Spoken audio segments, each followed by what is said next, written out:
No julgamento do Bolsonaro, o Brasil testemunhou uma aberração, um teatro para condenar uma pessoa inocente. Agora, nas mãos do Dias Toffoli, nós veremos um outro teatro, mas dessa vez não para condenar.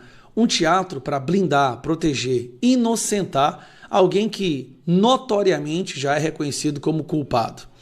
Ontem, Vorcaro falou pela primeira vez, foi questionado, por uma juíza que não pôde elaborar as próprias perguntas.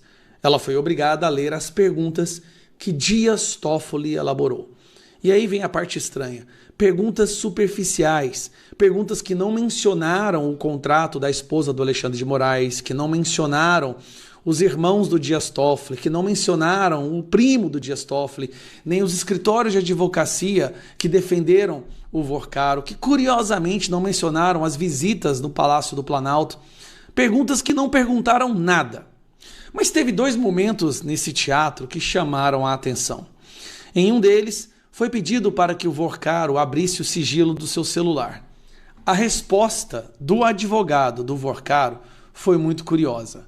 Porque se qualquer um de nós da direita falássemos que nós não abriríamos o sigilo ou não entregaríamos o celular por medo de conversas pessoais fossem vazadas, meu amigo, nós seríamos trucidados na imprensa. Mas a resposta do Vorcaro e do advogado dele foi essa. Para começar, eu faço aqui uma questão de ordem. Nós entramos na sala de audiência, nós não estávamos com o celular. Eu tenho um caderninho aqui anotando as perguntas que eu iria fazer. Acaba a audiência, nós chegamos na sala ao lado, a senhora me pediu se eu poderia abrir o sigilo do celular do Vorcaro, e eu disse que não abriria, porque nós tínhamos receio, inclusive dos vazamentos. Eu não vou abrir o sigilo por causa do receio dos vazamentos. A próxima vez que o Alexandre de Moraes mandar a Polícia Federal aqui em casa, eu vou falar isso. Questões colocadas aqui pela senhora, questões que vieram do ministro Dias Toffoli, já estavam sendo noticiadas pela Malu Gaspar, e falo com tranquilidade porque nós processamos, inclusive, a própria Malu Gaspar. Então, não veio da defesa e não nos ajude em nada isso. Mas é bom que fique consignado que as perguntas que foram feitas, e aqui, com maior respeito pelas autoridades, mas é bom que se diga, as perguntas que foram feitas hoje aqui pela senhora, que eram perguntas ditas pelo ministro, estavam... Perguntas ditas pelo ministro, ou seja, ela não pôde elaborar as próprias perguntas. Na imprensa noticiadas quando acabou o ato. Então, só para deixar claro, e aí, respondendo a sua pergunta, quando a senhora me disse, a senhora abre o celular? Eu digo, tem coisas pessoais. A senhora me disse, mas o sigilo é absoluto. O sigilo era absoluto, não deu, 20 minutos. Mas o Dias Toffoli não colocou tudo no gabinete dele, inclusive escolheu quais agentes da Polícia Federal poderiam ter acesso aos celulares, uma das ações mais absurdas que nós já vimos em uma investigação. É muito estranho tudo isso. Esse foi um dos pontos. O segundo ponto, que é... Bom, na hora que meu computador voltar a funcionar, Um segundo ponto que chamou a atenção foi a questão do... Aqui, Vorcaro sendo questionado sobre a ligação com políticos. Bom, a resposta dele é essa. Só dizer o seguinte, se eu tenho tantas relações políticas como estão dizendo, e se eu tivesse pedido a ajuda desses políticos, eu não estaria com a operação do BRB negada e não estaria aqui de tornozeleira.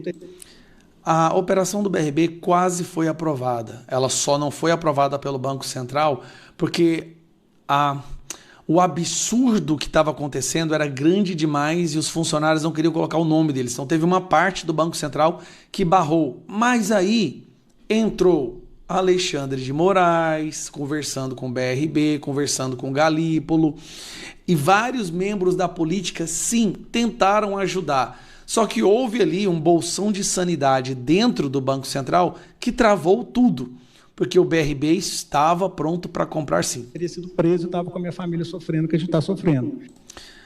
Peraí, você foi preso e solto 2 dias depois. Felipe Martins ficou 6 meses sem prova nenhuma. Por que você foi solto? Conexões políticas. Conexões não só políticas, mas conexões com o judiciário brasileiro. Você hoje está de tornozeleira na sua casa, com centenas de provas de algo ilegal que foram cometidas. O Bolsonaro está preso sem uma prova sequer. Então, acho que, primeiro, vale a pena considerar isso. Segundo, o negócio com o BRB ele foi construído tecnicamente dentro do Banco Central, como eu disse anteriormente.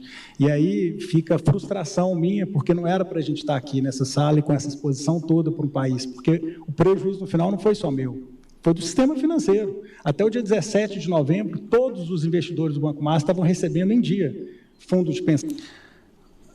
De acordo com o funcionário do Banco Central, você tinha apenas 4 milhões em liquidez.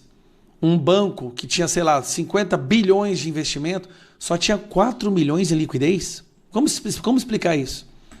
São clientes, pessoa física, todo mundo estava recebendo em dia, com muito custo, porque eu estava sofrendo uma pressão, já não era de hoje, já era de muito tempo. Inclusive, estava tão quebrado o banco, tão quebrado, falindo, mas a diretriz de não importa o que aconteça, os 3 milhões e 600 da esposa do Alexandre de Moraes tem que ser pago em dia. Ou seja, você tinha apenas mais um mês com dinheiro em conta para pagar apenas mais uma parcela da esposa do Alexandre de Moraes quando o banco foi liquidado. Eles olharam para a situação do banco e viram uma quantidade de fraude tão absurda, era um banco que estava tão ilegal, tão irregular, que eles entenderam que aquilo tinha que ser liquidado imediatamente. E aí, trago isso aqui para vocês. Ó. PF encontrou indícios sobre políticos em investigação do Master. Eu achei isso interessante, sabe por quê?